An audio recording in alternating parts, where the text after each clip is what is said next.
कोई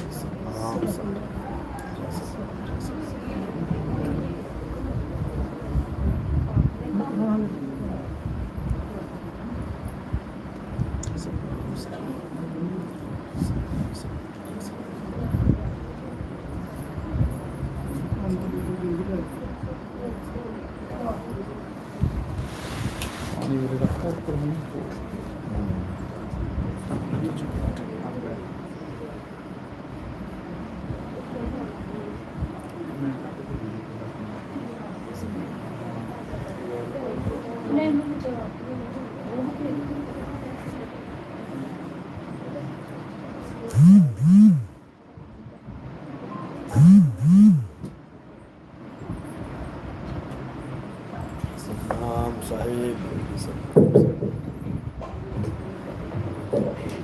साहिब सतनाम बैठ जाइए।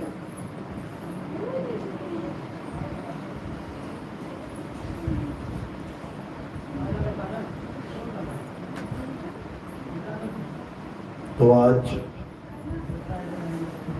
परम पिता परमात्मा की अपार कृपा से जम्मू में ये मूल ज्ञान का सत्संग आयोजित किया गया है। बहुत बड़े भाग होते हैं उन जीवों के जो अपने पूरे जीवन काल में एक बार भी इस मूल ज्ञान को सुन पाते हैं, और उससे भी बड़े भाग होते हैं उन जीवों के जो इस मूल ज्ञान को थोड़ा सा भी समझ पाते हैं। क्योंकि सुनना आसान है, घंटा 2 घंटा बैठ के सुन के चले गए, लेकिन मूल ज्ञान को समझना बहुत मुश्किल है। जिस पर परम पिता परमात्मा की दया होती है, जिस पर गुरु की मेहर होती है, केवल वही इस ज्ञान को समझ पाते हैं।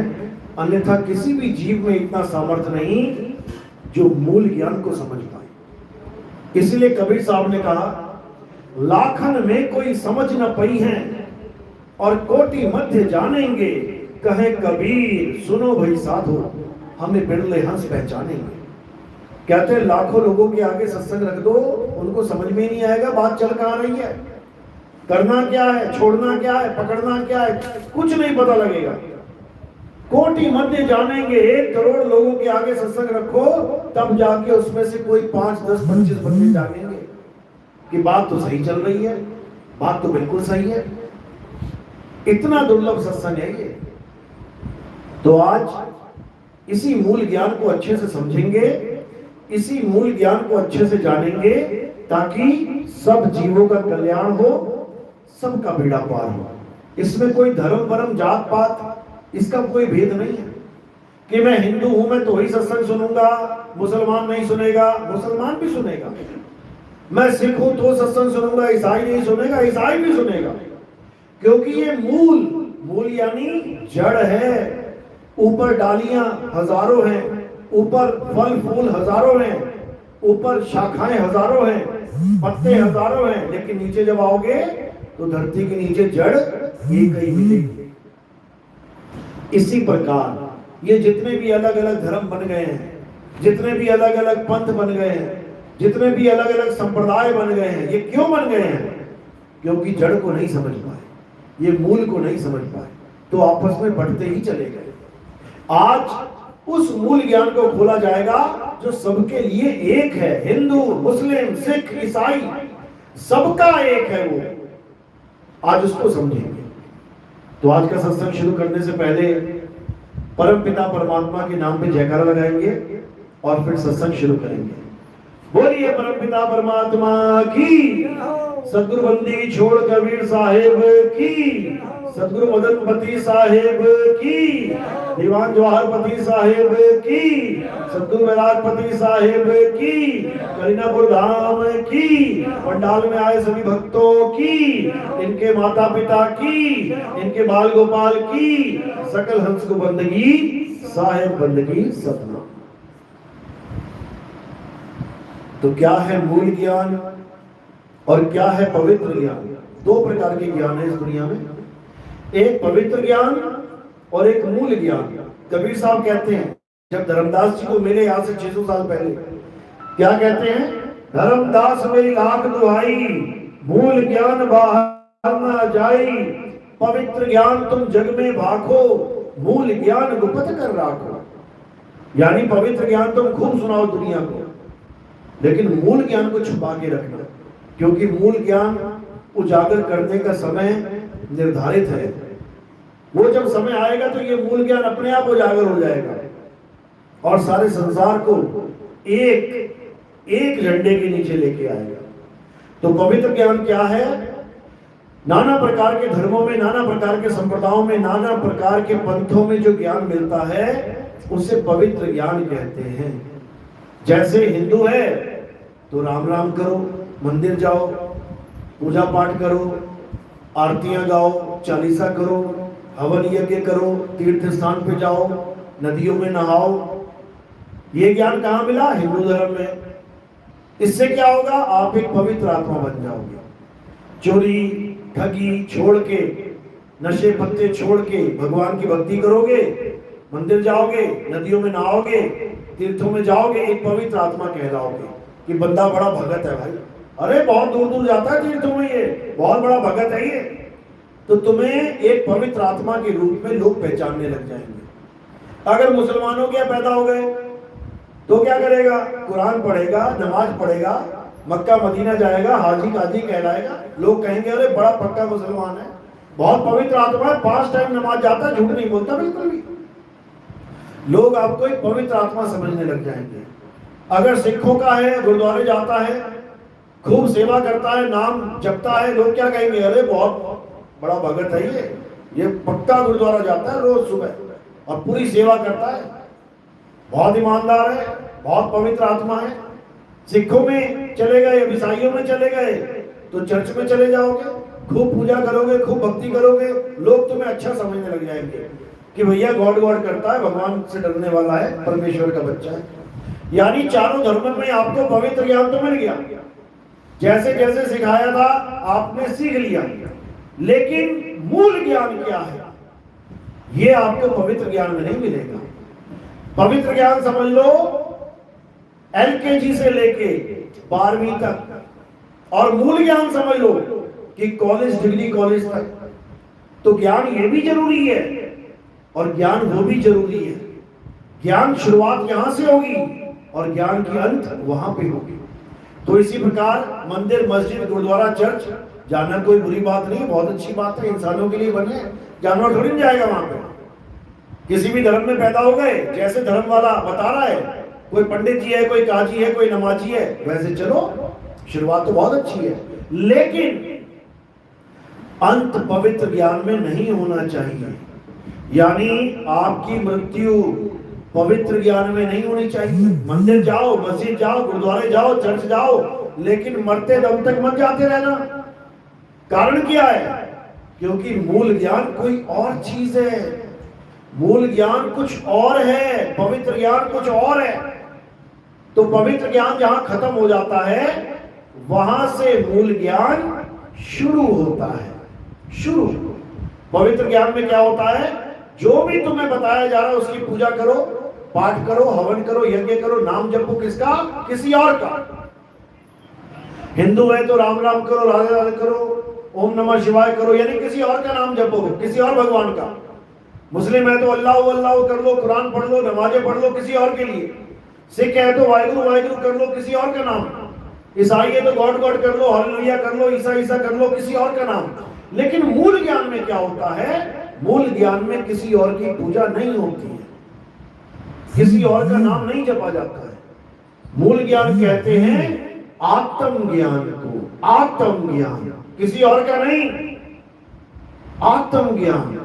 गीता हमें यही समझाती है, कुरान भी हमें यही समझाती है, बाइबल भी हमें यही समझाती है, और गुरु ग्रंथ साहब भी हमें यही समझाता है। लेकिन अज्ञानी जीव समझ नहीं पाता है। तो क्या कहती है गीता? हे अर्जुन, जो अपनी आत्मा में रमण करते हैं, जो अपनी आत्मा में तृप्त हैं, जो अपनी आत्मा में संतुष्ट हैं, उनके लिए कोई धार्मिक कर्म कर्तव्य लागू ही नहीं होता। कौन सा अध्याय है, कौन सा श्लोक है? अध्याय 3 17वां श्लोक यही समझाता है। 17वें श्लोक से पहले 12, 13, 14, 15, 16 इसमें क्या बताया गया? इसमें पवित्र ज्ञान समझाया गया। क्या है पवित्र ज्ञान? दूसरों की पूजा करना। उसमें बताया जो लोग देवी देवताओं की पूजा नहीं करते, जो हवन यज्ञ नहीं करते, जो बचा हुआ अन्न प्रसाद के रूप में नहीं ग्रहण करते, वो सब पापी जीव हैं। बिल्कुल बोला है, सत्य बोला है। लेकिन ये पवित्र ज्ञान बोला है। ये काम वो करें जो मूल ज्ञान में नहीं है। ये काम केवल वो करें जो मूल ज्ञान नहीं समझ रहे हैं, और जो आत्म ज्ञान को समझ रहे हैं उनके लिए क्या बोला? अध्याय 3 17वां श्लोक, किंतु जो अपनी आत्मा में रमण करते हैं, किसी और की पूजा नहीं, किसी और का नाम जाप नहीं, किसी और की भक्ति नहीं, किसकी? अपने आत्म स्वरूप की। तुम्हारे दो स्वरूप हैं, एक तुम्हारा जीव स्वरूप है और एक तुम्हारा आत्म स्वरूप है। जीव स्वरूप में तुम अपने आप को आदमी, औरत, बच्चा, बूढ़ा, जवान समझते हो, और आत्म स्वरूप में तुम अपने आप को अजन्मा जान लेते हो। अजन्मा। जीव स्वरूप में तुम्हारा डेट ऑफ बर्थ भी चलता है और डेट ऑफ एक्सपायरी भी चलती है, लेकिन आत्म स्वरूप अजन्मा है, नित्य है, शाश्वत है।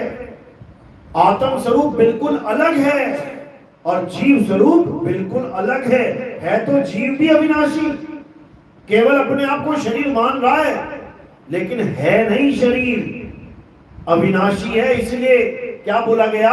ईश्वरी अंश जीव अविनाशी। यानी तुम क्या हो? अविनाशी हो। लेकिन तुम अपने आप को आदमी, औरत, बच्चा, बूढ़ा, जवान मान बैठे हो तो पक्का मरोगे। क्यों? क्योंकि तुम अपने आप को शरीर मान बैठे हो। शरीर पक्का मरेगा, चाहे किसी का भी हो। अरे यहां भोले शंकर की पत्नी सती माता, उनका शरीर नहीं बचा, वो भी चल गया, तो तुम कैसे बचोगे? शरीर किसी का भी अमर नहीं है, किसी का भी। इसलिए गीता में बार बार समझाया गया, हे अर्जुन, तू और मैं शरीर नहीं है। गलती से भी मुझे शरीर मत मान लेना कि मेरी दो आंखें, दो कान, बाल, खाल, ये मैं खड़ा हूं। मैं नहीं हूं ये तो मैंने शरीर धारण किया है इस अवतार के लिए, और यही छोड़ दूंगा। पैर में तीर लगा, यही छोड़ दिया शरीर। शरीर में तीर लगा, मुझे नहीं लगा, मैं अजन्मा हूं। समझाते समझाते थक गए कृष्ण जी, लेकिन अज्ञानी जीव समझ ही नहीं पाया। उनको आज तक शरीर बना के पूजा करता रहा। शरीर तो छोड़ो, शरीर में तो तीर लग गया, खेल खत्म हो गया शरीर का। शरीर की तो पूजा छोड़ो, पत्थर को शरीर, पत्थर का कृष्ण जी बना के पूजने लग गए। इनसे पूछने वाला हो कोई, क्या कृष्ण जी पत्थर के थे, या राम जी पत्थर के थे, या हनुमान जी पत्थर के थे? पत्थर की तो वो थी एक जिसको श्राप लगा था, क्या नाम था उसका? अहिल्या। वो थी पत्थर की। अहिल्या की मूर्ति बनाओ पत्थर की, समझ में आता है कि पत्थर की थी। तुमने राम जी को भी पत्थर का बना दिया। अरे वो भगवान है, पत्थर को पैर लगा के इंसान बना देते हैं, और ये कलयुग के इंसान ये भगवान को ही पत्थर बना देते हैं। बताओ, भगवान से भी बड़े हुए ये। तो ना तो राम जी शरीर है, ना कृष्ण जी शरीर है। वो कौन है? वो आत्म तत्व है। वो आत्म तत्व है। और कृष्ण जी तो बिल्कुल क्लियर कहते हैं गीता में कि हे अर्जुन, जो मुझे नर रूप में जानते हैं, यानी आदमी रूप में समझते हैं, वो अज्ञानी जीव मेरे सत्य स्वरूप को नहीं जानते। मेरे सत्य स्वरूप को प्राप्त करने के लिए, मेरे सत्य स्वरूप को जानने के लिए कहां जाना पड़ेगा? अध्याय 4 34वां श्लोक। हे अर्जुन, अगर तुम मेरे स्वरूप को जानना चाहते हो, अगर तुम सत्य को जानना चाहते हो, तो कहां जाओ? तुम ऐसे तत्वदर्शी संत की शरण में जाओ। नाम जपने वालों के नहीं कि कोई राधे राधे जपवा रहा है, कोई श्री कृष्णा, कोई हरे कृष्णा हरे रामा। नाम जपने वालों के पास नहीं भेजा कृष्ण जी ने। किसके पास बोला? तत्वदर्शी संत की शरण में जाओ। तत्वदर्शी शब्द का मतलब क्या होता है? जो तत्वों का ज्ञान रखता है, जो तुम्हें तत्व का दर्शन करा सके। तत्व कितने प्रकार के हैं? अध्याय 2 16वां श्लोक पढ़ो। हे अर्जुन, इस दुनिया में 2 प्रकार के तत्व हैं। कौन कौन से? एक असत्य और एक सत्य। असत्य क्या है? जो बनता और बिगड़ जाता है, जो पल पल बदलता है, जो सदा एक सा नहीं रहता, वो असत्य है। और सत्य क्या है? हे अर्जुन, सत्य केवल एक है, और वो क्या है? आत्मा ही सत्य है। ये आत्मा अजन्मा है। इस आत्मा को ना तो कोई शस्त्र काट सकता है, ना आत्मा को अग्नि जला सकती है, ना आत्मा को वायु सुखा सकती है, ना आत्मा को जल भिगो सकता है। नैनम छिन्दन्ति शस्त्राणि नैनम दहति पावका न चैनम क्लेदं तापो न शुष्यति मारुता। यही समझाया। अब पूरा युद्ध रोकने के बाद बीच में खड़ा करके अर्जुन को आत्मा आत्मा आत्मा का ज्ञान समझाया जा रहा है। बताओ, अगर आत्मा का ज्ञान समझाया जा रहा है तो कुछ तो होगा आत्मा में, कुछ तो संदेश मिल रहा होगा हमें। यही संदेश मिल रहा है कि आत्मा को जान। शरीरों के पीछे पड़ेगा तो एक दिन शरीर नाश हो जाएगा। तो सारी उम्र क्या करता रहा? नाशवान शरीरों की पूजा करता रहा, भगवान समझ के। क्या भगवान नाशवान है? क्या भगवान भी मर जाता है कभी? शरीर तो पक्का मरेगा, तो क्या भगवान भी मर गया? बिल्कुल नहीं, क्योंकि शरीर भगवान है ही नहीं। शरीर तो 5 तत्व का पुतला है। जब तक आत्मा साथ है चल रहा है, और जैसी आत्मा ने छोड़ दिया ये वहीं गिर जाएगा जमीन पे। तो इसको चलाने वाला कौन है? आत्म तत्व ही इसको चला रहा है। ये सारे नाम जितने भी ये बोल रहा है, जय श्री राम, अल्लाहू अकबर, जो बोले सोने हाल, सत श्री अकाल, हालेलुया, कोई भी नाम बोल रहा है, किसकी वजह से? आत्मा की वजह से। आत्मा ना हो शरीर में, बोल के दिखाए। भगवान का नाम तो क्या लेगा, अपना नाम ना बोल पाएगा कभी। तो आत्मा की वजह से ही सारे नाम निकल रहे हैं मुंह से। आत्मा की वजह से ही आपकी सांसें चल रही हैं। आत्मा की वजह से आपका दिल लग रहा है। आत्मा की वजह से आपके सारे कार्य पूर्ण हो रहे हैं। आत्मा की वजह से मंदिर, मस्जिद, गुरुद्वारे, चर्च बन रहे हैं। कौन बना रहा है? मजदूर बना रहा है। किसकी वजह से? आत्मा की वजह से। 20 मजदूर ले आओ और 20 की 20 आत्मा छोड़ दे, शरीरों को बना लेंगे क्या मंदिर? जिंदा मजदूर चाहिए, जिसके आत्मा है, मुर्दा नहीं बना पाएगा। तो कौन बना रहा है? आत्मा। ये सारे मंत्र कौन बना रहा है? ये सारे अक्षर, सारे नाम भगवानों के कौन बना रहा है? आत्मा। आत्मा ना हो तो बोल के दिखाए कोई नाम, लिख के दिखाए कोई नाम। यानी जो कुछ भी हो रहा है आत्मा की वजह से हो रहा है। उसी आत्मा का ज्ञान कृष्ण जी बार बार समझाना चाहते हैं अर्जुन को, और केवल अर्जुन को नहीं। अगर केवल अर्जुन को ही ज्ञान देना था तो गीता हम तक पहुंच ही ना पाती, क्योंकि अर्जुन को ज्ञान दिया, अर्जुन समझ गया, बात खत्म।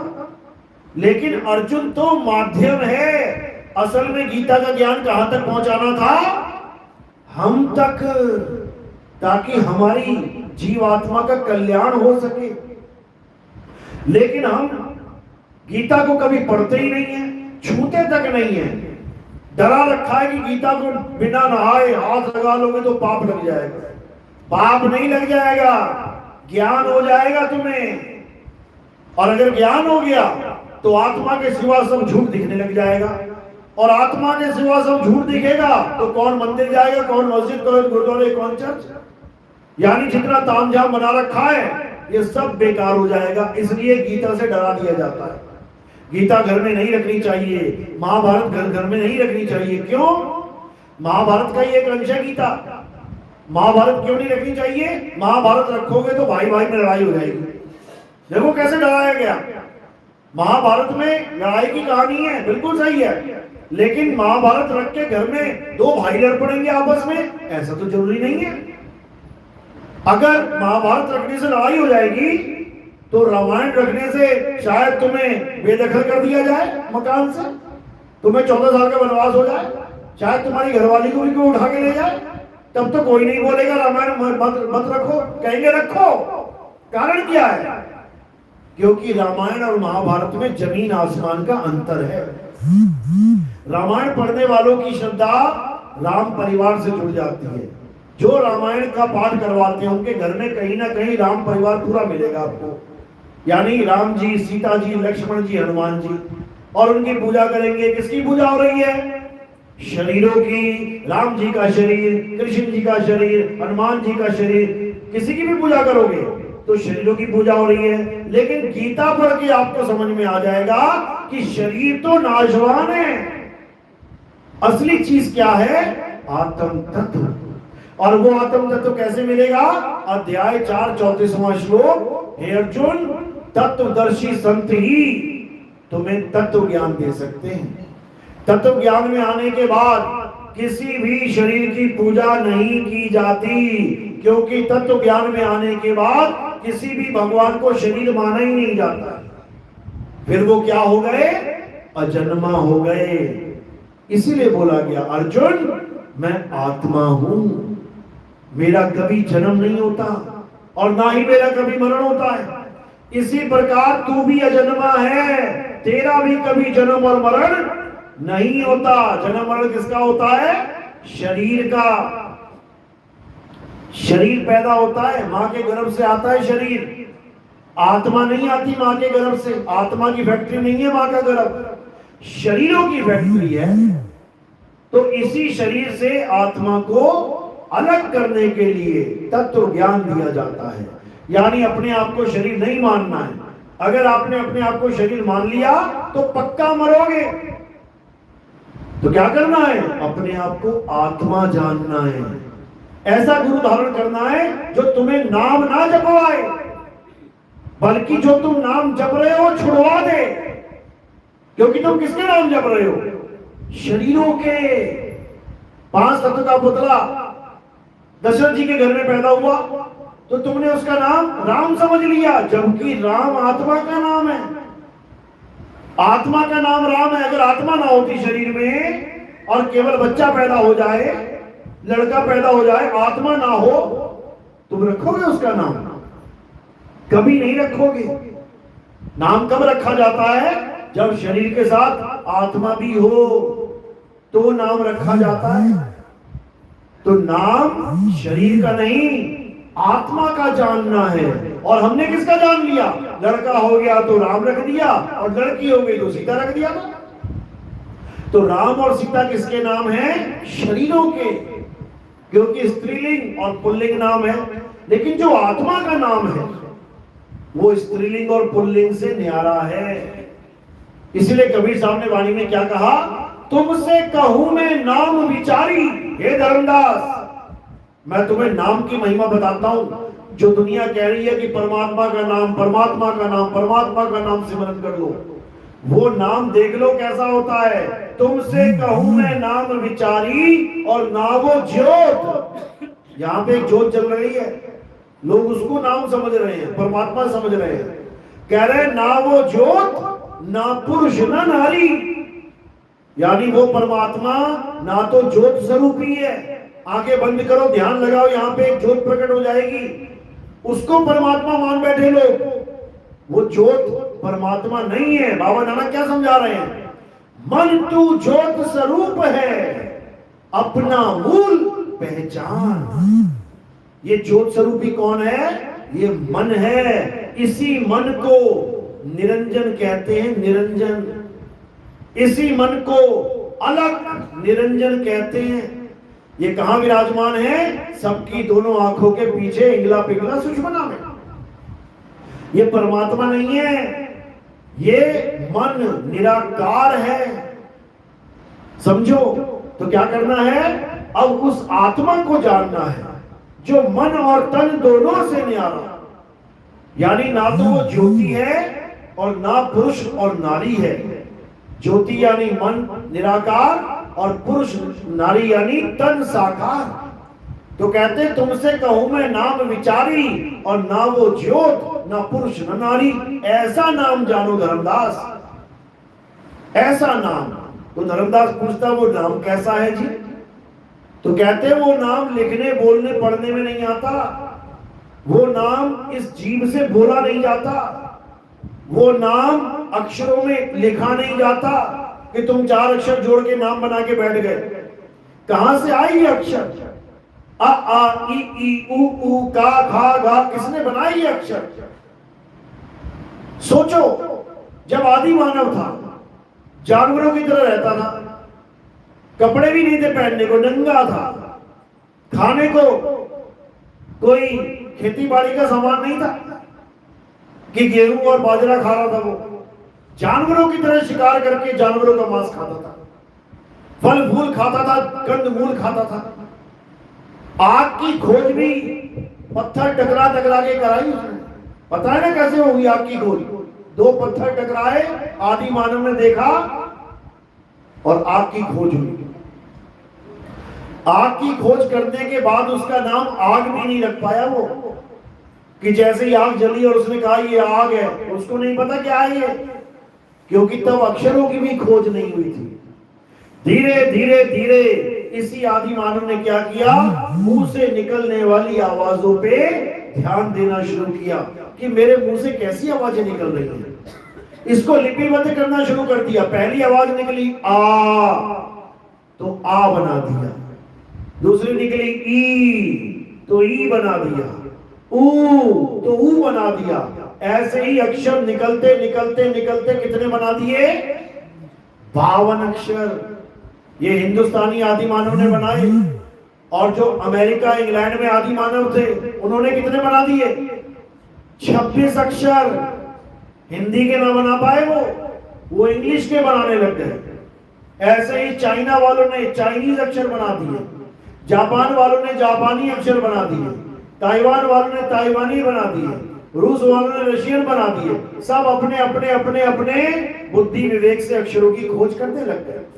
धीरे धीरे अक्षर बने तो उन्हीं अक्षरों को अपने बच्चों को, अपने पड़ोसियों को, अपने कबीले वालों को पढ़ाना लिखाना शुरू करवा दिया।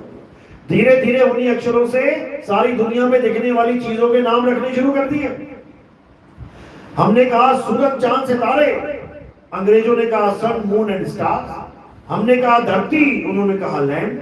हमने कहा पानी, उन्होंने कहा वाटर। हमने कहा हवा, उन्होंने कहा एयर। हमने कहा आग, उन्होंने कहा फायर। सारे नाम अलग अलग बना लिए अलग अलग भाषाओं वालों ने। तभी तो मैच नहीं होती आपस में। ये किसी भगवान के बनाए अक्षर नहीं है। अगर भगवान ने अक्षर बनाए होते तो जैसे सूर्य सबके लिए एक, पानी सबके लिए एक, धरती सबके लिए एक, हवा सबके लिए एक, तो अक्षर भी सबके लिए एक होते। लेकिन दुनिया भर के अक्षर, दुनिया भर की भाषाएं, इसका मतलब ये दिमाग आदमी का है। दुनिया भर के कपड़े, अलग अलग पहनावे, अलग अलग घरों के स्टाइल, ये सब इंसानी है, इसीलिए अलग अलग है। अलग अलग कल्चर, अलग अलग रहना सहना, खान पान अलग, क्योंकि इंसानी उपज है। अगर भगवान ने बनाया होता सबको एक जैसा होता। तो यही अक्षर बनाते बनाते आगे क्या कर दिया इस इंसान ने? भगवान के भी नाम रख दिए, परमात्मा के, अल्लाह वाहिगुरु गॉड नाम रख दिए। चलो कम से कम पहचान के लिए नाम रखा, अच्छी बात है कि चलो पानी को क्या बोले, पानी नाम रख देते हैं। प्यास लगे कि बोल देंगे भैया पानी देना, फटाक से दे देगा। यहां दुकान पे जाओ, काली मिर्च इशारे करते रहोगे, 1 घंटा वो समझने में लगा देगा, 2 घंटा तुम लगा दोगे समझाने में। लेकिन अभी कितना आसान काम हो गया, भैया काली मिर्च देना, फटाक से आएगी। भैया इलायची देना, 1 मिनट में आएगी। भैया जीरा देना, 1 मिनट में आएगा। क्यों? क्योंकि नाम रख। क्यों? जान के दुश्मन क्यों हो गए? क्योंकि उसके बाद जय शुरू हो गए। भगवान छोटा है, अल्लाह बड़ा है, अल्लाह छोटा है। गुरुद्वारे में वाहिगुरु बड़ा है, वाहिगुरु छोटा है, गॉड बड़ा है। इसी में लड़ मर गए सारे। जबकि जिसके वो नाम है वो एक ही चीज है। जैसे पानी के नाम है जल, वाटर, नीर, तोय, पानी, ऐसे ही उस परमात्मा के नाम है अल्लाह, वाहिगुरु, गॉड, परमेश्वर। उसी एक के नाम है, लेकिन जीवों को समझ नहीं आ रहा और उसको अलग अलग मान के लड़ने में लग गए, नामों के चक्कर में पड़ गए। और नाम कहां खराब कर गया? नाम जाप में। जब हमें ये समझाने लग गए गुरु लोग कि नाम जपने से भगवान मिल जाएगा, तो ये बिल्कुल ऐसा लगता है जैसा पानी पानी जपने से पानी मिल जाएगा। अगर प्यास लगी है, प्यास तत्व से बुझेगी, पानी तत्व से। लेकिन तुम्हें ऐसा गुरु मिल गया जिसके पास तत्व ज्ञान नहीं है, यानी उसके पास पानी नहीं है, उसका भेद नहीं है, तो वो क्या कह रहा है? बेटा पानी पानी जप। अंग्रेज गुरु मिल गया तो कह रहा बेटा वाटर वाटर जप। और मिल गया बेटा जल जल जप। यानी अलग अलग गुरु अलग अलग नाम देने लगे जपने के लिए, जबकि वो तत्व एक ही है। उस एक तत्व का ज्ञान ना होने के कारण अलग अलग नाम दान शुरू हो गए, आज भी चले हुए। कोई कह रहा है 5 नाम जप लो, परमात्मा मिल जाएगा। ज्योत निरंजन ओंकार रारंकार सोहम सतनाम। कोई कह रहा है 10 नाम जप लो, 10 नामी पंथ चला हुआ। कोई कह रहा है 2 नाम जप लो, कोई कह रहा है 3 नाम जप लो। जिसके मन में जो आ रहा है वही बोलता जा रहा है, और ये भोली संगत बेचारी उन्हीं गुरुओं के पीछे लगी पड़ी है। अरे कोई नाम नहीं जपना है, उसको जानना है जो तुम्हारे पास है। वो आत्मा तुम्हारे पास है, उसको जानना है। कबीर साहब समझा रहे हैं, मोह को कहां ढूंढे रे बंदे, तो तेरे पास में। ना मंदिर में, ना मस्जिद में, ना काबे कैलाश में, अरे नाम है जप में, और नाम है तप में, नाम है व्रत उपवास में। खोजी होए तुरंत मिल जाऊं, एक पल की तलाश में। अरे कहे कबीर सुनो भाई साधो, मैं तो हूं विश्वास में। विश्वास कब करना है? जब ये समझ में आ जाए कि वो कहां पे है। उन पे विश्वास नहीं करना कि जो मन कर रहा है उसी में विश्वास कर लो कि भैया तुम्हारे लिए पत्थर होगा, मेरे लिए तो भगवान है। अगर तुम्हारे लिए भगवान है और तुम्हें पूरा विश्वास है, तो रात में मंदिर में ताला लगा के क्यों जाते हो? तुम्हें तो विश्वास है कि भगवान है। भगवान पे विश्वास नहीं है और लोहे के ताले पे विश्वास है कि ये मेरे मंदिर की रक्षा कर देगा, ये गल्ला चोरी करने से बचा लेगा। भगवान नहीं बचा पाएगा, तो काहे का विश्वास है? झूठ क्यों बोल रहा है भाई? अगर मूर्ति पे विश्वास है तो बाहर ताला नहीं लगना चाहिए, नहीं तो झूठ बोल रहे हो। समझो, छोटा सा बच्चा 15-20 साल का, 10 साल का, अगर घर में बैठा तुम जा रहे हो खेत में, तो उस पर भी विश्वास करके चले जाओगे कि चोरी नहीं होने देगा ये, कोई आएगा तो ये फोन कर देगा या पहचान लेगा कौन है।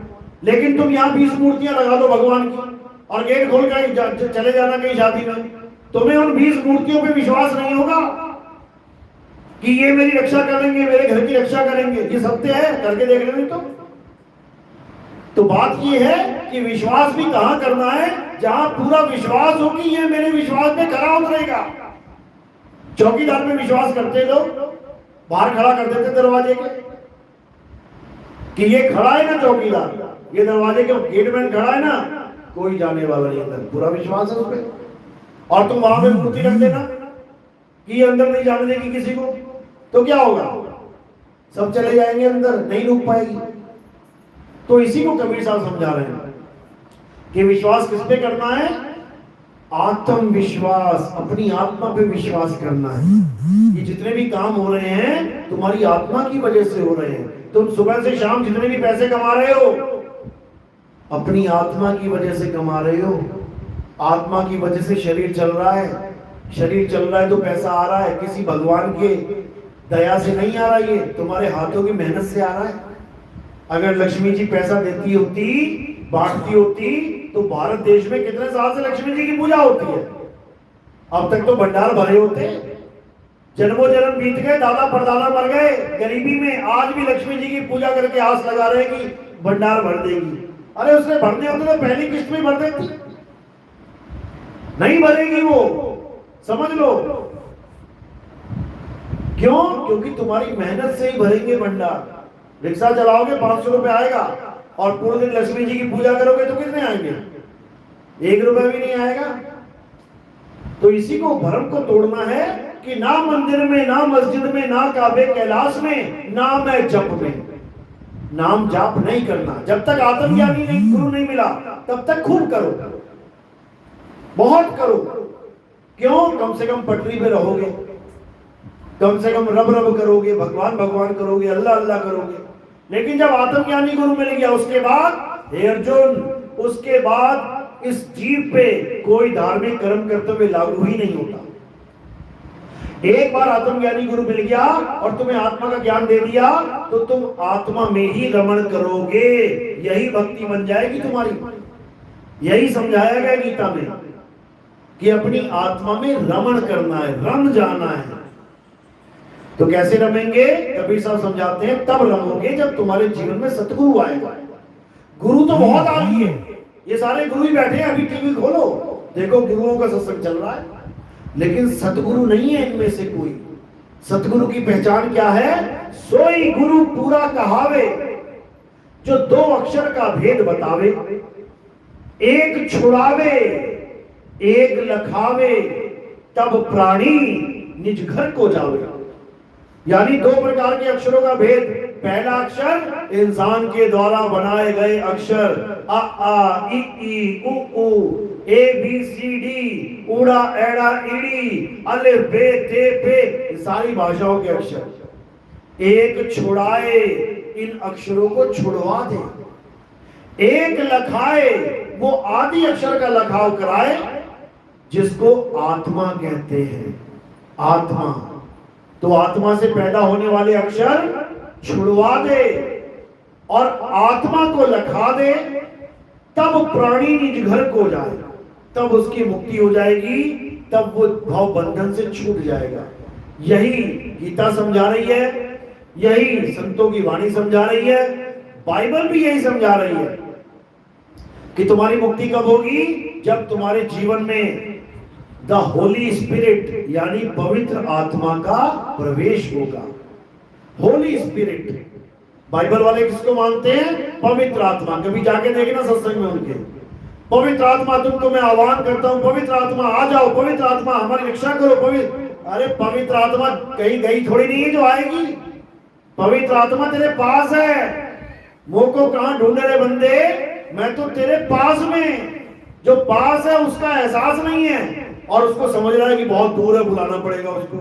वो तेरे पास ही है। कितना पास है? जितना दूध से घी पास है, जितना तिल के दाने से तिल का तेल पास है। ज्यों तिल माही तेल है और ज्यों चकमक में आग, तेरा साईं तुझ में है और जाग सके तो जाग। अब तुझ में है सुनते ही लोगों को क्या लगता है? तुझ में है यानी शरीर में है। परमात्मा को शरीर में ढूंढने लग जाते हैं, जबकि परमात्मा शरीर में नहीं रहता। शरीर में कौन रहता है? जीवात्मा। शरीरों में जीव रहता है। और कौन रहता है? शरीर में ब्रह्म और माया रहते हैं। ज्ञान कुंडली कबीर साहब की पढ़ेंगे, उसमें लिखा हुआ है साफ, कहते अलग पुरुष जब किया विचारा, 184 धागा डारा, 5 तत्व की गुदड़ी बीना, 3 गुणों से थाड़ी कीना, तामे जीव ब्रह्म और माया, समर्थ कैसा खेल बनाया। इस काया में कौन है? जीव, ब्रह्म और माया। जीव बेचारा फंसा पड़ा है और ब्रह्म का ज्ञान प्राप्त कर रहा है और माया में उलझा हुआ है। तीनों से न्यारा पार ब्रह्म परमात्मा। एक है ब्रह्म और एक है पार ब्रह्म। ब्रह्म इस ब्रह्मांड का नायक है, ब्रह्म ब्रह्मांड को बनाता है और पार ब्रह्म ब्रह्मांड से निकालता है। दोनों में जमीन आसमान का अंतर है। तो लोग ब्रह्म को ही परमात्मा मानते हैं और कबीर साहब ब्रह्म से पार, उस पार ब्रह्म की बात करते हैं। तो बीचक में वाणी आती है, अरे ब्रह्म बड़ा की जहां से आया और वेद बड़ा की जिन निर्माया, ई मन बड़ा की जही मन माना और राम बड़ा की राम ही जाना। ब्रह्म ब्रह्म कबीरा फिरे उदास, तीरथ बड़ा या तीरथ का दास। कहते हैं ब्रह्म बड़ा कि जहां से आया। लोग कहते हैं भगवान ने दुनिया बनाई और कण कण में विराजमान हो गए। कबीर साहब कहते हैं जब कण कण नहीं थे तब कहां विराजमान था वो आया कहां से ब्रह्म, कोई नहीं जानता। ये ब्रह्म कहां से आया है, कोई नहीं जान रहा है। ये पार ब्रह्म के देश से आया है। ब्रह्म बड़ा की जहां से आया, और वेद बड़ा कि जिन निर्माया। लोग कहते हैं वेद ऐसा वेद, अरे सोचो जिसने वेद को लिखा वो कितना बड़ा है। 4 छोड़ो 40 लिख देता वो। ताजमहल बड़ा या ताजमहल को बनाने वाला बड़ा? जिसने ताजमहल 1 बनाया वो 20 ताजमहल बना देगा और उससे भी अच्छा बना देगा। उसको जानो जिसने वेदों का निर्माण किया। किसने किया? आत्मा ने। आत्मा ही सबका निर्माण करती है। तो कहते हैं वेद बड़ा कि जिन निर्माया, इही मन बड़ा कि जेही मन माना। कह रहे ये वाला मन, जो कहते हैं मन तो कंट्रोल नहीं होता जी, अरे मन को कौन रोक पाया है। ये चंचल मन बड़ा या जेही मन माना, जिनका मन मर चुका है वो बड़ा है। राम बड़ा कि राम ही जाना। दीवार पे लिख दिया राम। ये रा और मां बड़ा है या जिसने लिखा है वो मिटा भी सकता है। दोनों में फर्क है। एक अक्षर राम है और एक नहीं अक्षर राम है। एक अक्षरों में आता है, लिखा और मिटाया जाता है। एक लिखा और मिटाया ही नहीं जा सकता, जिसको अलेख और अमिट कहते हैं। वो कौन है? आत्म राम। एक राम दीवार पे लिखा है अक्षर राम, और एक राम ने उसको लिखा है आत्म राम। तो कहते हैं राम बड़ा कि राम ही जाना, भ्रम भ्रम कबीरा फिरे उदास। तीरथ बड़ा या तीरथ का दास। ये तीरथ बड़े हैं या वो जो वहां पे जाके उसकी महिमा बढ़ा रहे हैं। अभी कोरोना में सारे तीर्थ खाली, सारे मंदिरों पे ताले, कहां चली गई महिमा? और जैसे ही कोरोना खत्म हुआ उसके बाद लाखों की भीड़ फिर वहीं पहुंच गई। अब महिमा गाई जा रही है तीर्थों की। अरे तीर्थ के दास की वजह से महिमा हो रही है। अगर कोई मंदिर बहुत मशहूर है केवल भक्तों की वजह से कि लाखों भक्त जाते हैं वहां पे, और एक बहुत बड़ा मंदिर पैसे लगा के बनाया गया लेकिन कोई जाता ही नहीं वहां पे, उसको कोई जानता ही नहीं है। तो महिमा किसकी वजह से? तीर्थ बड़ा या तीर्थ का दास। एक अकेला बाबा बैठा है, उसको कोई पूछ ही नहीं रहा, और एक बाबा के आगे लाखों लोग बैठे हुए हैं, भले अधूरा गुरु हो। तो महिमा किसकी ज्यादा हो गई? महिमा उसकी ज्यादा होगी जिसके आगे लाखों बैठे हुए हैं। वो ज्यादा बड़ा गुरु जी बन गया। और जो पूर्ण ज्ञानी संत है वो अकेला बैठा है या एक आधा चेला सामने बैठा है, उसको लोग कहेंगे हम ही तुरी फिरी जानते, 2 बंदे हैं। एक है ना बाबा, 2 बंदे देखो। और जिसके पास लाखों की भीड़ है, बहुत बड़ा बाबा, बहुत पहुंचे हुए बाबा है। तो तीर्थ के दासों की वजह से गुरुओं की बड़ाई हो रही है, तीर्थों की बड़ाई हो रही है। तो क्या करना है? और यह भेद काया से न्यारा पूछे बिरला कोई। ये काया से न्यारा भेद है। इसमें कहीं भाई कहीं जाने की जरूरत नहीं पड़ेगी कि तुम 1000 किलोमीटर जा रहे हो, बसों में धक्के खाते हो और वहां पे एक्सीडेंट हो जाता है और सारे मारे जाते हो। ऐसा कुछ नहीं है। जहां तुम हो परमात्मा वही है। ज्यों तिल माही तेल है, जहां तिल का बोरा है उसी में तेल है, जहां दूध पड़ा है उसी में घी है। ज्यों तिल माही तेल है, ज्यों चकमक में आग, तेरा साईं तुझ में है, जाग सके तो जाग। मेरा साईं मुझ में है, इसलिए मुझे क्या जानना पड़ेगा? मुझे खुद को जानना पड़ेगा पहले, मैं क्या हूं। अगर मैंने अपने आप को शरीर मान लिया तो मैं खुद को कभी नहीं जान पाऊंगा, क्योंकि मैं शरीर नहीं हूं। शरीर क्या है? 5 तत्वों की डेरी। और मैं क्या हूं? अविनाशी आत्मा। दोनों में जमीन आसमान का अंतर है।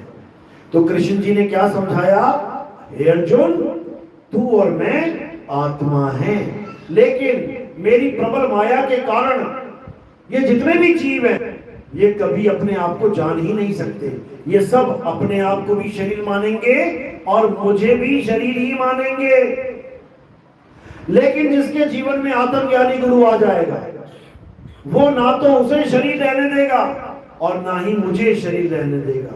वो दोनों को लखा देगा, वो दोनों के असली स्वरूप को लखा देगा। उसके बाद हम कभी शरीरों के जाल में नहीं फंसेंगे।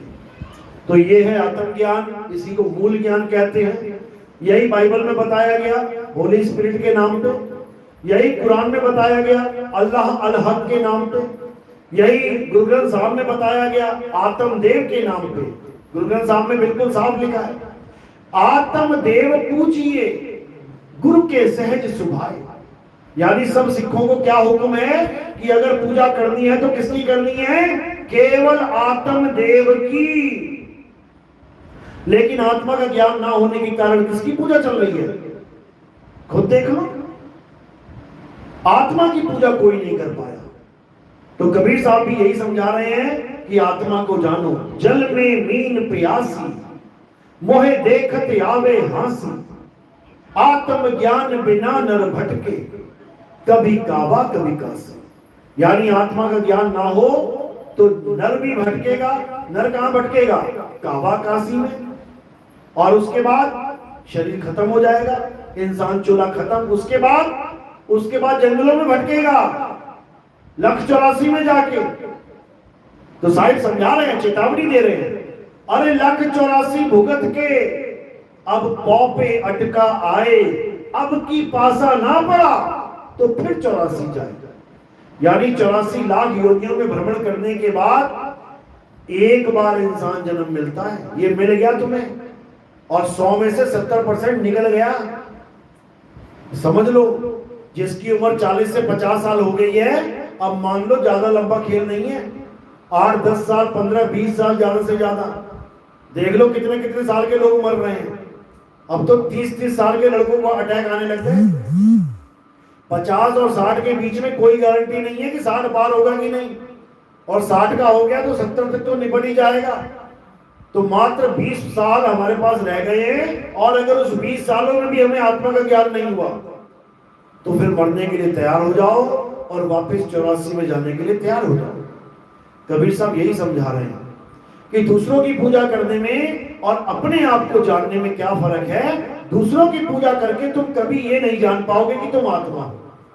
यानी दूसरों की पूजा करोगे, किसी भी भगवान की पूजा करोगे, तो समझ लो कि तुम्हें एक दिन मरना ही पड़ेगा, क्योंकि तुम जान ही नहीं पाए कि तुम क्या हो।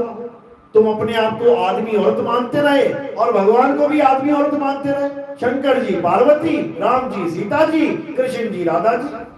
क्या माना? आदमी औरत, आदमी औरत, आदमी औरत। तुम भगवान को भी आदमी औरत मानते रहे और खुद को भी आदमी औरत मानते रहे, तो आदमी औरत तो पक्का मरेगा। देखो कौन मरता है, किसको भूखने जाते हो, या आदमी या औरत? तो आदमी औरत तो मरेंगे। यानी तुम नहीं जान पाए तुम कौन हो, तुम अपने आप को आदमी औरत मानते रहे तो पक्का मरोगे। और आत्मज्ञान में क्या होता है, तुम ये जान जाते हो कि तुम एक आत्मा हो, शरीर नहीं हो। अब तुमने जान लिया कि मैं एक आत्मा हूं, तो कब मरोगी? आत्मा कब मर जाती है? 100 साल बाद, 200 साल बाद, 1000 साल बाद, लाख साल बाद, करोड़ साल बाद, अरब साल बाद, खरब साल बाद। अरे गिनती खत्म हो जाएगी, ये आत्मा फिर भी नहीं मरेगी। तो अगर तुमने ये जान लिया कि तुम एक आत्मा हो, तो तुम क्या हो जाओगे? अमर हो जाओगे, अमर। क्योंकि उसके बाद तुम्हारी कभी मृत्यु होगी ही नहीं। मृत्यु किसकी होगी? इस नाशवान काया की, जिसको ढो ढो के उठा के घूम रहे हम लोग। जब अंत समय आएगा तो इस नाशवान काया को ऐसे छोड़ दोगे, छोड़ोगे, मरोगे नहीं। ये मैंने छोड़ा है, मर नहीं गया मैं। मरा कौन? जिसको छोड़ा है वो मरा, मैं थोड़ी नहीं मरा। इसी प्रकार जब तुम आत्मा हो जाओगे तब तुम शरीर को छोड़ोगे, मरोगे नहीं। कहते भी है ना, मेरे पिताजी ने शरीर छोड़ दिया। कितने बजे छोड़ा? 5 बजे छोड़ दिया। तो मरा कौन? शरीर मरा, जिसको जलाने के लिए लेके जा रहे हो। पिताजी ने तो छोड़ दिया, पिताजी थोड़ी नहीं मरा है। समझो इसको, कोई नहीं मरता, कभी नहीं मरता। तुम कार्ड पे खुद ये गवाही देते हो लिख के कि मेरे पिताजी का स्वर्गवास हो गया। तुम खुद बताना चाहते हो दुनिया को कि मरे नहीं है। कहां चले गए? स्वर्गवास। यानी पहले वास कहां था? पहले जम्मू में वास था, अब वास कहां कर रहे हैं? स्वर्ग में। यानी चले गए, मरे नहीं। जैसे आज जम्मू में हो, कल मुंबई चले जाओ, चले गए, मरे नहीं। अगर मरी गए तो स्वर्ग कौन जा रहा है फिर? तो कोई नहीं मरता। मरता कौन है? शरीर। और ये मरेगा ही एक दिन। तो क्या करना है? इस मनुष्य चोले को पाने का क्या लक्ष्य है? आत्म ज्ञान। अपनी आत्मा को जानो कि वो क्या है। उसी आत्मा को जानने के बाद तुम और परमात्मा एक हो जाओ। एक। तो क्या बोला? सोई जाने जेहू देई जनाई, और जानत तुम्ही होई जाई। यानी परमात्मा की दया होती है तब जाके कोई आत्मज्ञानी गुरु तुम्हारे पास आता है और तुम्हें आत्मा का ज्ञान देता है। आत्मा को जानते जानते जानते तुम आत्मा ही हो जाते हो, आत्म देव हो जाते हो। फिर तुम में और परमात्मा में कोई भेद नहीं रह जाता। तत्व ज्ञान के आधार पर फिर तुम और वो एक हो जाते हैं। इसी को साहिब ने बोला है, अब तो जाए चढ़े सिंहासन। किसके सिंहासन पे? परमात्मा के सिंहासन पे ये जीव जाता है। अब तो जाए चढ़े सिंहासन, मिले हैं सारंग पानी, राम कबीरा एक भय, कोई न सके पहचानी। यानी ये जीव और पीव एक हो जाते हैं। इसी को गरीबदास जी ने बोला, अरे कोटि तो ब्रह्मा भय और कोटि भय ईश, साहिब तेरी बंदगी से ये जीव होए जगदीश। यानी वो नदी जो समुद्र से जुदा होकर भटक रही है, समुद्र को पाते ही समुद्र हो जाती है। नदी समुद्र में गिरते ही समुद्र हो जाती है, फिर नदी नहीं कहलाती। नदी तब तक कहलाती है जब तक धरती के सहारे भाग रही है, यानी चल अवस्था में है। गीता में अध्याय 2 में दोनों आत्माओं का जिक्र है। एक आत्मा वो जिसे जीवात्मा कहते हैं, उसका क्या ज्ञान दिया कि हे अर्जुन, ये शरीर जीवात्मा धारण करती है, बार बार पहनती है, बार बार उतारती है, इसी को जन्म मरण कहते हैं। ये जीवात्मा नाना प्रकार की योनियों में भ्रमण करती है। कभी औरत के गर्भ में आ गया ये जीव, कभी कुतिया के गर्भ में चला गया, कभी बकरी के गर्भ में चला गया, सारे गर्भों में भ्रमण करती है। तो एक आत्मा है जीवात्मा जो भ्रमण करती है, जैसे एक नदी भ्रमण करती है। चली केदारनाथ से UP, HP, MP, Maharashtra, Gujarat होती होती होती चलती जा रही है, चलती जा रही है। ये है जीवात्मा। और एक आत्मा का जिक्र है गीता में जो अचल है, जो चलता नहीं है, जो सदा स्थिर रहने वाला है। कौन से अध्याय में लिखा है? अध्याय 2 24वां श्लोक पढ़ो, क्या लिखा है उसमें? क्या लिखा है कि हे अर्जुन, ये आत्मा अछेद्य है, अशोष्य है, अदाह है। यानी इसको कोई छेद नहीं सकता, जला नहीं सकता, सुखा नहीं सकता। ये आत्मा अचल है। अचल यानी सदा स्थिर रहने वाली। हे अर्जुन, ये आत्मा सदा स्थिर रहने वाली है, ये अचल है, चलती नहीं है। ये आत्मा पुरातन है। पुरातन यानी पुरानी से भी पुरानी। एक विभाग होता है पुरातत्व विभाग। उसका मतलब क्या है? पुरानी से भी पुरानी चीजों के बारे में ढूंढना और बताना ये कितनी पुरानी है। पुरातत्व विभाग। तो सबसे बड़ा पुरातत्व कौन है? आत्मा ही पुरातन है। आत्मा से पुराना कुछ नहीं है, कुछ भी नहीं। तो उसी आत्मा का ज्ञान बताते हुए क्या बोला कि ये आत्मा अचल है, सदा स्थिर रहने वाली है, ये आत्मा पुरातन है, ये आत्मा ही सत्य सनातन है। जो आज हमें समझाया जाता है कि हम सनातनी हैं, हम सनातनी हैं, हमारा धर्म सत्य सनातन है, इसका मतलब ये नहीं है कि तुम मूर्तियां पूजो तुम सनातनी हो गए। मूर्ति किसकी बनाई है? राम जी की। कब आए थे? त्रेता में। उससे पहले वो कैसे पुरातन हो गए? उससे पहले विष्णु जी थे। विष्णु जी भी नहीं थे उससे पहले। अलग निरंजन था। अलग निरंजन से भी पहले वो कौन है? वो आत्मदेव है। आत्मदेव से पहले कोई नहीं है। देवों के देव महादेव आत्मदेव हैं। उसी आत्मदेव की पूजा करने वाले को सत्य सनातनी कहते हैं। यानी जो आत्मा के अलावा किसी को सत्य ना माने उसे सत्य सनातनी कहते हैं। और जो आत्मा के अलावा किसी की भी पूजा कर रहा है, पीपल की, गाय की, सांपों की, मंदिर मस्जिद गुरुद्वारों की, पत्थरों की, मूर्तियों की, वो सनातनी नहीं है भाई। उसको तुम कुछ भी बोल लो, हिंदू कह लो या कुछ और कह लो, मुसलमान कह लो, सिख कह लो, ईसाई कह लो, सब आत्मा के अलावा सबकी पूजा कर रहे हैं अलग अलग धर्मों में बना के। जो असली धर्म है वो क्या है? सत्य सनातन धर्म ही असली धर्म है। और हमारा धर्म क्या है? आत्मदेव को जानना, आत्मा को पहचानना। हे अर्जुन, जो सुख और दुख दोनों से ऊपर उठ के, जो तन मन 5 तत्व 25 प्रकृति 3 गुण इन 10 इंद्रियों से ऊपर उठ के आत्म तत्व को जान लेते हैं, वो स्थित प्रज्ञ कहलाते हैं। वही है असली सच्चे सनातनी। उनका कभी जन्म और मरण नहीं होता। वो इस भव सागर को पार कर देते हैं। वो मुझे यथार्थ रूप में जान लेते हैं। वो मुझे कभी शरीर नहीं मानते। मुझ में और उसमें कोई फर्क नहीं रह जाता। तत्व ज्ञान के आधार से हम एक ही हो जाते हैं। बस इतना ही समझना है। अगर ये समझ लिया तो समझो कि आप सत्य सनातनी हो गए। अब आपको कोई भरमा नहीं सकता। नहीं तो देख लो कितने हिंदुओं को मुसलमान बनाया जा रहा है, कितने हिंदुओं को ईसाई बना दिया। पंजाब में इतना बुरा हाल है कि हिंदू छोड़ो सिख धर्म वाले भी हालेलुया हालेलुया करते फिर रहे हैं।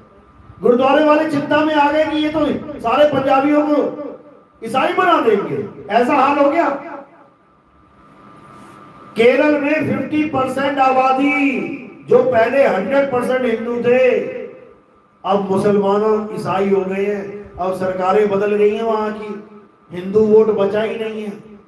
समझो, हिंदू धर्म वाला कभी भी कन्वर्ट हो सकता है, लेकिन एक सच्चा सनातनी किसी माई के लाल में दम नहीं है जो उसको बदल के दिखा दे। क्यों?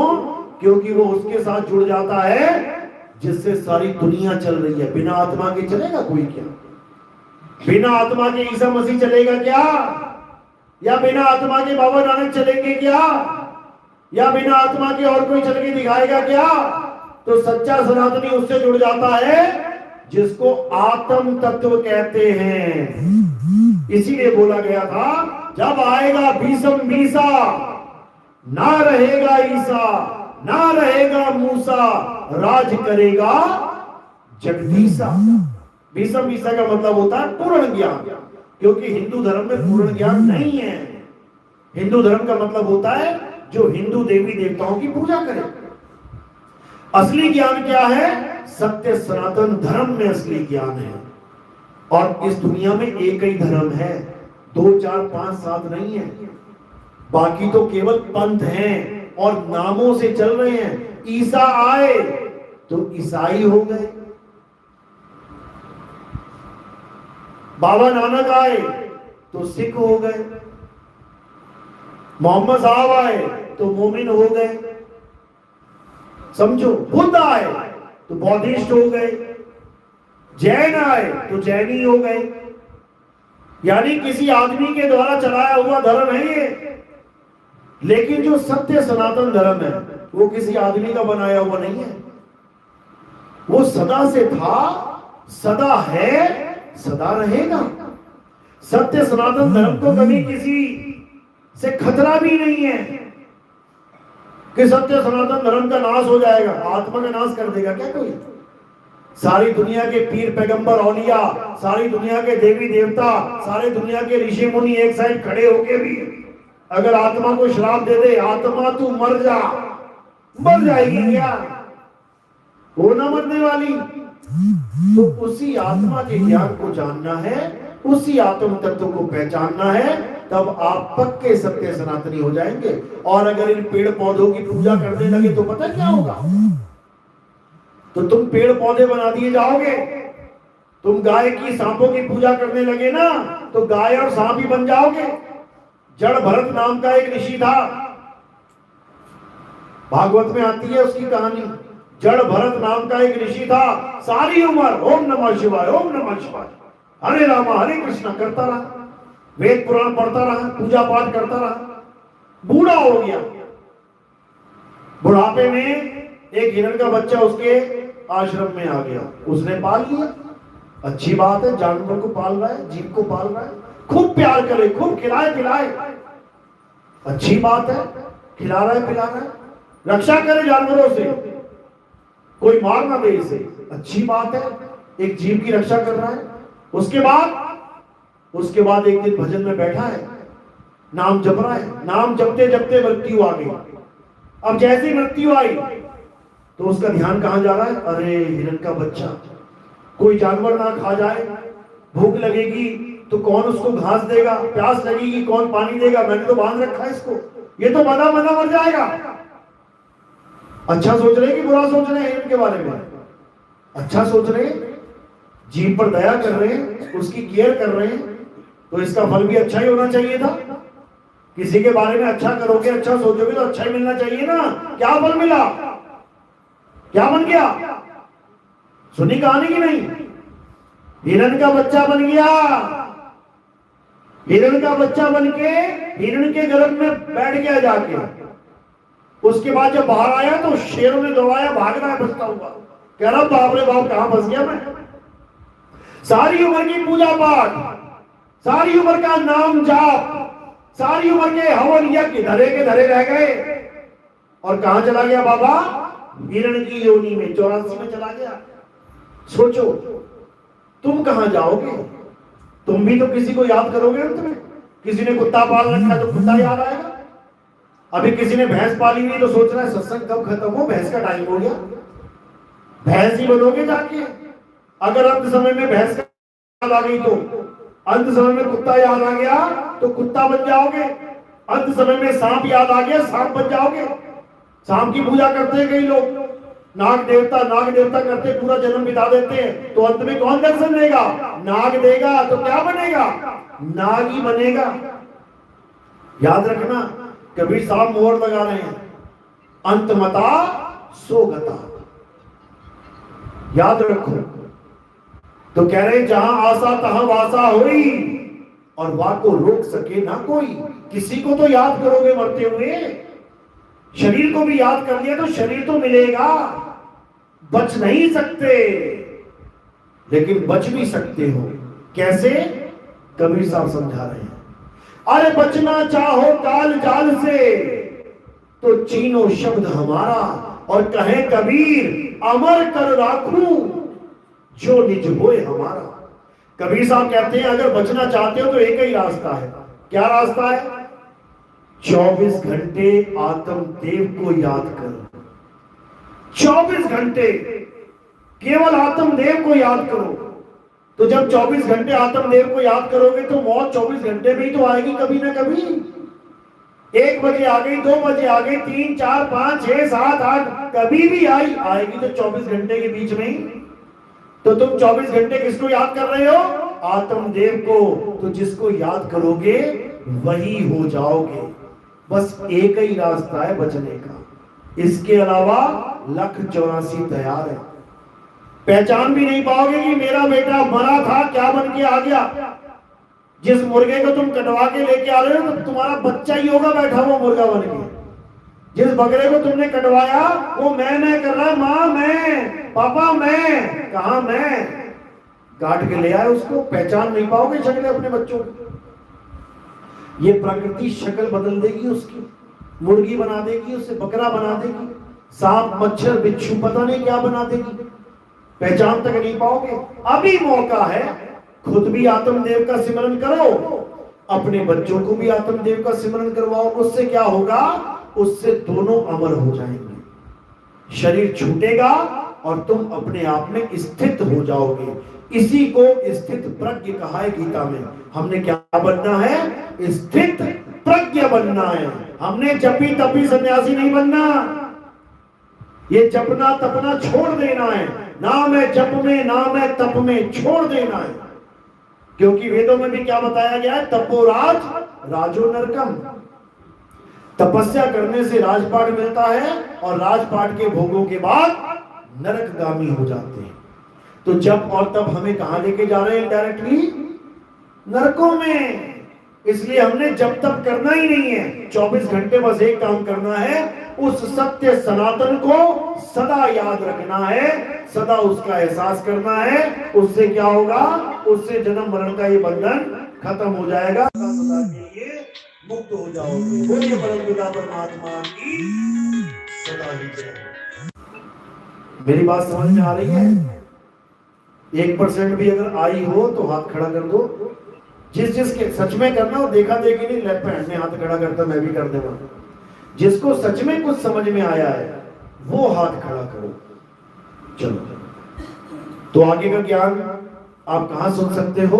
YouTube चैनल कहत कबीर सुनो भाई साधु नितिन दास, या फिर आप YouTube पे लिखोगे नितिन दास के सत्संग तो आ जाएंगे। एक एक करके सत्संग सुनना शुरू कर देना। आपको असली चीज जो जीवन में प्राप्त करनी है, आपको वो समझ में आने लग जाएगी। पूजा पाठ कोई बुरा नहीं है, मंदिर मस्जिद गुरुद्वारे जाना कोई बुरा नहीं है, लेकिन उसकी एक सीमा होती है। पढ़ाई करना बुरा नहीं है, पढ़ो लिखो, लेकिन 90 साल का बूढ़ा भी जा रहा है 5वीं में बैठने, उसको पूछे बाबा तू कितने चल रहा? मैं 5वीं क्लास से बैठने चल रहा, तो वो सही नहीं है। यानी पढ़ाई कब तक? 18 साल, 20 साल, 25 साल तक। उसके बाद कमाई करनी है। अगर तुम्हारा बच्चा सारी उम्र पढ़ाई करता रहे ना, मरते दम तक तुम कहोगे फिटे मुंह तेरे, पढ़ता ही रहा सारी उम्र, कमाए तो है नहीं कुछ। इसीलिए मंदिर मस्जिद गुरुद्वारा चर्च पढ़ाई का काम करवाते हैं। पढ़ाई यानी वहां पे ग्रंथ है, ग्रंथ पढ़ते हैं ना। मंदिर गए तो क्या पढ़ेंगे? गीता। मस्जिद गए तो क्या पढ़ेंगे? कुरान। गुरुद्वारे गए तो क्या पढ़ेंगे? गुरु ग्रंथ साहब। चर्च गए तो क्या पढ़ेंगे? बाइबल। तो पढ़ाई तो चल रही है ना वहां पे। लेकिन हमने क्या करना है? कमाई। तो पढ़ाई खत्म करके कमाई करना है। कहते हैं ना बाबा ये बड़ी कमाई वाला बाबा है, ये कोई नहीं कहता बड़ी पढ़ाई वाला बाबा है। पढ़ाई को तो बिल्कुल जीरो बोला है। पोथी पढ़ पढ़ जगमुआ और भयो ना पंडित कोई, एक है आखर बीव का और पढ़े सो पंडित होए। उस परमात्मा के एक अक्षर को जान लो, तब समझ लो कि कमाई चालू हो गई। और केवल पढ़ाई करते रह जाओगे तो खाली हाथ जाना पड़ेगा यहां से। भगवान पूछेगा कमाई करके आया कि केवल पढ़ाई करके आया? समझो। चलो आज का सत्संग यही समाप्त करते हैं। बोलिए परमपिता परमात्मा की, सतगुरुबंदी छोड़ कबीर साहिब की, सभी संतों की, सभी भक्तों की, आज के आनंद की, सकल हंस को बंदगी, साहिब बंदगी सतनाम। अब आरती का समय है। आरती कैसे करते हैं समझ लो।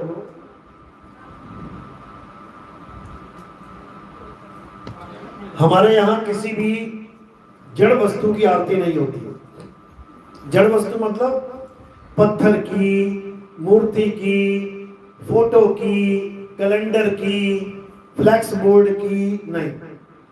हमारे यहाँ जड़ वस्तु यानी निर्जीव की आरती नहीं होती। जो मुर्दा है उनकी आरती नहीं होती। हमारे यहाँ किसकी आरती होती है? हमारे यहाँ आत्मा की आरती। आत्मा की। मेरे पास आत्मा है ना, है कि नहीं है? आत्मा की आरती होती है। आत्मा की आरती कैसे होती है समझ लो। जब आरती चलेगी तो एक एक करके आएंगे और थोड़े से फूल इतने से मेरे सिर के ऊपर रख देंगे। सिर के ऊपर लगने का मतलब क्या है समझ लो। सिर के ऊपर रखने का मतलब है कि मैंने पैर से लेके, पैर का अंगूठा जहां शुरू होता है वहां से लेके सिर की चोटी तक, ये क्या है? नाशवान शरीर। मैंने ये फूल नाशवान शरीर को नहीं बल्कि शरीर से परे उस अविनाशी आत्मा को समर्पित किए। यानी पूरे शरीर को बाईपास कर देना है आपने, और ये फूल आत्मदेव को समर्पित कर देने हैं। तो ये आत्मा की आरती होती है। और कोई प्रचार प्रसार में योगदान करना चाहेगा, क्योंकि हमारा प्रचार टीवी में भी चलता है, आपके घरों में टीवी है, आप सुबह साधना टीवी और ईश्वर टीवी अगर आपके यहाँ आता है, आप देखोगे तो सुबह 6:30-7 बजे बैठ जाना टीवी खोल के। जैसे ही आप खोलोगे आपको बहुत सारे बाबा जी दिखाई देने लगेंगे। 1-1 घंटा 2-2 घंटा बाबा जी आएंगे और क्या बोलेंगे? भगवान का नाम जपो, भगवान का नाम जपो, भगवान का नाम जपो। जैसे ही बाबा जपो जपो करके जाएगा, इतने में मैं आ जाऊंगा और मैं क्या बोलूंगा? नाम छोड़ो, नाम छोड़ो, नाम छोड़ो और आत्मा से अपने ध्यान को जोड़ो। तो जब ये कोई विवेकी हंस सुनता है तो मेरा नंबर नीचे दे रखा है टीवी में। लोग उसी वक्त फोन करते हैं मुझे कि बाबा जी नाम जपवाने वाले तो लाखों पंथ चल रहे हैं, सब कह रहे हैं हमसे नाम ले लो, हमसे नाम ले लो, और तुम कह रहे हो हमसे नाम छुड़वा लो, ये सारे नाम जाप छोड़ दो। ये कौन सा ज्ञान चल पड़ा भाई? तब उनको YouTube चैनल से जोड़ दिया जाता है जहां पर उनको फ्री सत्संग मिलते हैं। टीवी में अपना प्रोग्राम देने के हमें लाखों रुपए देना पड़ता है, YouTube में फ्री चलता है। बस मोबाइल चार्ज करवा लो, रिचार्ज कर लो या वाईफाई से जुड़ जाओ, सत्संग पूरा दिन सुनते रहो। 1 घंटे का प्रोग्राम देने के लिए 20 लाख रुपए देना पड़ता है हर महीने, और YouTube में फ्री चलता है, दिन रात सुनते रहो। तो आपकी दी हुई सेवा हम कहां लगाते हैं? हम टीवी चैनल्स में लगाते हैं। हमने कोई आश्रम नहीं बनाया। 2010 से मैं प्रचार कर रहा हूं, आज तक हमने एक भी आश्रम नहीं बनाया और ना ही हमने अंत समय तक कोई आश्रम बनाना है। अगर भारत का बेड़ा गर्क कर किसी ने किया है तो इन आश्रमों ने ही किया है। पहले तो बाबा जी कुटिया में रहते हैं, फिर धीरे धीरे धीरे संगत बढ़ती है तो कुटिया रास नहीं आती। फिर बाबा जी क्या करते हैं? बड़े बड़े आश्रम बनाने शुरू कर देते हैं। फिर उनको आम फर्श रास नहीं आता, फिर क्या करते हैं? फिर संगमरमर लगवाना शुरू कर देते हैं। और संगमरमर चीख चीख के कह रहा है कि मेरा नाम है संगमरमर, मेरा संग करेगा तो पक्का मरेगा, संगमरमर। लेकिन बाबा को समझ ही नहीं आ रहा है, बाबा दे संगमरमर, दे संगमरमर लगवा रहा है। ये सारा लगवा के बाबा जी चला जाता है। अंत समय तो सबका आना है। उसके बाद चेले लड़ते हैं, मैं बैठूंगा गद्दी पे, मैं बैठूंगा, मैं जमीन का मालिक हूं, मैं जमीन का मालिक। लाखों करोड़ों की जमीनें खरीद ली इन लोगों ने। दुनिया को कह रहे हैं मोह माया त्यागो और खुद के भंडार भर लिए। तो ये सब माया का खेल है। हमने ना तो कभी कोई आश्रम बनाया है और ना ही मरते दम तक, हालांकि मैंने मरना तो कभी नहीं है, लेकिन इस काया के मरते दम तक कोई आश्रम हमने बनाना भी नहीं है। अगर कोई बनेगा तो वृद्ध आश्रम बनेगा, जिनके माँ बाप बेचारे सड़कों पे रातों रात बेचारे भूखे प्यासे, घर वाला तो बीवी के कहने पे छोड़ गया सड़क पे, लेकिन कहां जाए वो बेचारी माँ? दिमागी हालत ठीक नहीं है, अरे माँ पागल होगी, इसको दिल्ली छोड़ा, कहते रिश्तेदार के यहाँ चले गए। हजारों लोग बेचारे बैठे हैं। तो हमारा एक ये भी लक्ष्य है कि गांव गांव में एक वृद्धाश्रम बनाया जाएगा। इसलिए गांव गांव में बनाया जाएगा कि कोई अपने माँ बाप को छोड़े ही नहीं, क्योंकि दूसरों के माँ बाप को देखेगा, देख बैठे हो बेचारे, तो अपने माँ बाप को छोड़ने की हिम्मत नहीं करेगा। ये भविष्य की प्लानिंग है हमारी, अभी ऐसी कोई प्लानिंग नहीं है कि आज ही स्टार्ट करना है। तो इसी प्रकार जो सेवा होगी वो जनता की सेवा होगी, भक्तों की सेवा होगी, बुजुर्गों की सेवा होगी। तो अब आरती स्टार्ट करेंगे। आरती जैसे स्टार्ट होगी सब खड़े हो जाएंगे और धीरे धीरे करके एक लाइन में आके आरती करके यहीं से पीछे होके बैक चले जाएंगे। बोलिए परमपिता परमात्मा की सदा ही जय हो। साईं बंदगी सतनाम।